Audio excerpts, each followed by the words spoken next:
Hello, assalamu alaikum, everybody, and respected teachers and my students. मैं एक teacher हूँ government high school स्नेही से और डिस्ट्रिक्ट पुंछ से।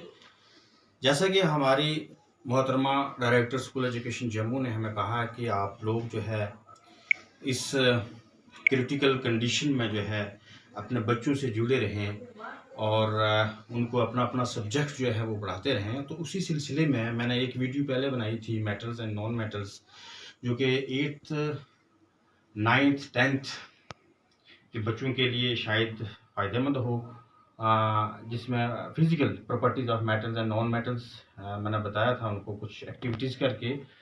आज का जो टॉपिक है मेरा वो है माइक्रो ऑर्गेनिजम्स। तो माइक्रो ऑर्गेनिज्म वाला जो टॉपिक है ये है, यूँ तो जितने भी लोग साइंस को जानना चाहते हैं, समझना चाहते हैं और जानकारी हासिल रखते हैं और उनको भी मज़ीद कुछ मेरे से अगर फ़ायदा मिलता है तो उनके लिए भी फ़ायदेमंद होगा आज का टॉपिक। लेकिन पर्टिकुलरली जो हमारी 8th क्लास है, 8th क्लास के स्टूडेंट्स के लिए ये टॉपिक बहुत मुफीद है और मैं समझता हूँ कि आखिर में जब ये टॉपिक ख़त्म हो जाएगा, आखिर में उनको काफ़ी सारे सवालात के जवाबात देना आसान हो जाएगा। तो प्यारे बच्चों, माइक्रो ऑर्गेनिजम्स यानी दुनिया में बहुत सारे ऑर्गेनिजम्स हैं, लेकिन ये है माइक्रो ऑर्गेनिजम्स। चलिए, organisms are those organisms which we can't see with our naked eyes, but we can see with the help of microscope.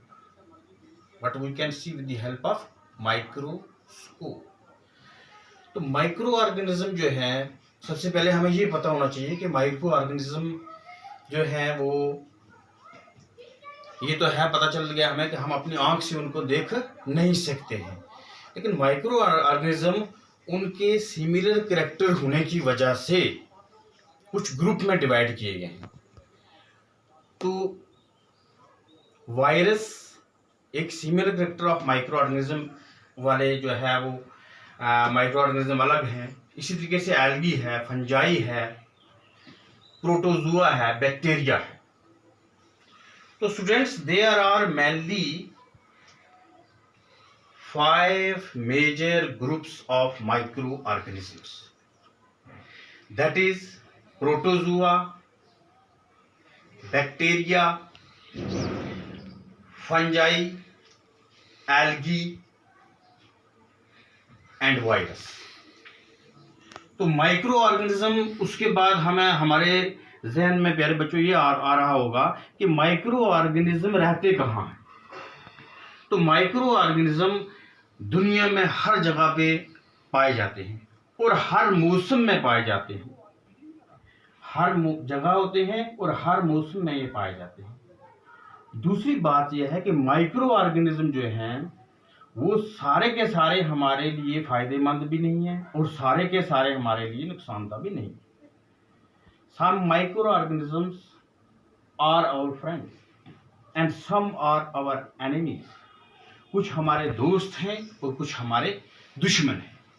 कुछ हमारे दोस्त ऐसे हैं कि हमारी लाइफ को चलने में वो मदद करते हैं, हमारे डाइजेस्टिव ट्रैक्ट में काम करते हैं, और कुछ माइक्रो ऑर्गेनिज्म ऐसे हैं कि जिससे किसी भी जिंदा चीज की मौत हो सकती है। और बहुत सारे माइक्रो ऑर्गेनिजम्स की जो डिजीजेज हैं उन पर कंट्रोल साइंस ने किया है, और बहुत सारी ऐसी डिजीज भी हैं जिन पर साइंस ने कंट्रोल नहीं किया है, जिन पर साइंस एंड टेक्नोलॉजी अभी तक नहीं पहुंच सकी है।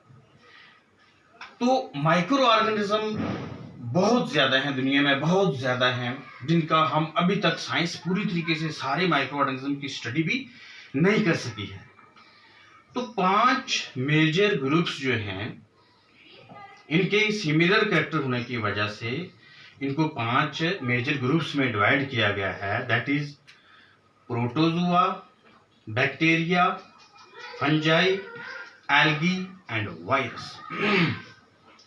तो जैसे मैंने कहा प्यारे बच्चों कि माइक्रो ऑर्गेनिज्म के कुछ हार्मफुल इफेक्ट भी हैं और कुछ यूजफुल इफेक्ट भी। लेकिन उससे पहले कि मैं आपको बताऊं कि हार्मफुल इफेक्ट क्या है और यूजफुल इफेक्ट क्या है, मैं आपको इंट्रोडक्शन देना चाहता हूं कि माइक्रो ऑर्गेनिज्म को जब हम माइक्रोस्कोप के अंदर देखते हैं तो उनके स्ट्रक्चर्स जो हमें दिखाई देते हैं, जो ग्रुप्स मैंने आपके सामने काउंट किए हैं, वो कुछ इस तरीके से दिखाई देते हैं कि जैसे मैंने आज कुछ डायग्राम्स आपके सामने बनाने की कोशिश की है। वो डायग्राम्स आप अपने जहन में लेंगे कि ये स्ट्रक्चर जो माइक्रो ऑर्गेनिज्म का है, ये मैंने अपने हाथ से बनाया है। इसके ऊपर शीट के ऊपर इतना बड़ा माइक्रो ऑर्गेनिज्म नहीं होता, बल्कि ये माइक्रो ऑर्गेनिज्म हमें दिखाई देता है माइक्रोस्कोप के अंदर, इलेक्ट्रॉन माइक्रोस्कोप के अंदर दिखाई देता है। उसके बाद हम इसकी जो है डायग्राम बनाते हैं। तो ये इतना हमें इसलिए किताबों में या जो मैंने ड्रा किया ये बड़ा नजर आता है। तो असल में माइक्रो ऑर्गेनिज्म, अगर मैं आपको मिसाल दूं तो ये एक छोटा सा, ये मेरे पास ये है अपना हिल है एक, तो इस पे हम अगर देखेंगे माइक्रो ऑर्गेनिज्म, तो यहाँ millions of micro organism will be there. तो उसके बाद मैं आपसे बात करूंगा कि माइक्रो ऑर्गेनिज्म हो कहाँ सकते हैं। तो माइक्रो ऑर्गेनिज्म बच्चों पानी में भी होते हैं, हवा में भी होते हैं, और इंसान के अंदर, इंसान की नाक में रहते हैं, इंसान के मुंह में रह सकते हैं, इंसान के जो है वो डाइजेस्टिव ट्रैक्ट जो है उसमें रहते हैं। इसी तरीके से माइक्रो ऑर्गेनिज्म हमारे इस कमरे के अंदर अगर मैं देखूं तो इस वक्त मिलियंस ऑफ माइक्रो ऑर्गेनिज्म मौजूद हैं हवा के अंदर, जिनको हम देख नहीं सकते हैं। तो उनके बारे में हम आज पढ़ेंगे। आज भी आप देखते हैं कि माइक्रो ऑर्गेनिज्म ही है जो कोरोना वायरस है जिससे पूरी दुनिया परेशान है। This is also a micro organism. तो कितना हमें माइक्रो ऑर्गेनिज्म के बारे में पढ़ने की जरूरत है ताकि हम अपनी लाइफ को माइक्रो ऑर्गेनिज्म से बचा सकें, अपने खानों को तबाह होने से माइक्रो ऑर्गेनिज्म को बचा सकें, माइक्रो ऑर्गेनिज्म से बचा सकें। इसी तरीके से दो चीजें हमारे लिए माइक्रो ऑर्गेनिज्म के जरिए से फायदेमंद हो सकती हैं, वो हम कर सकें दुनिया में। तो हम इसके बारे में डिटेल जो है मैं आपको कोशिश करूंगा कि माइक्रो ऑर्गेनिज्म के हार्मफुल इफेक्ट क्या हैं और बेनिफिशियल इफेक्ट क्या हैं। उससे पहले मैं चाहता हूं कि आपको डायग्रामेटिकली आपको माइक्रो ऑर्गेनिज्म दिखाए जाएं कि माइक्रो ऑर्गेनिज्म इलेक्ट्रॉन माइक्रोस्कोप के अंदर कैसे नजर आते हैं।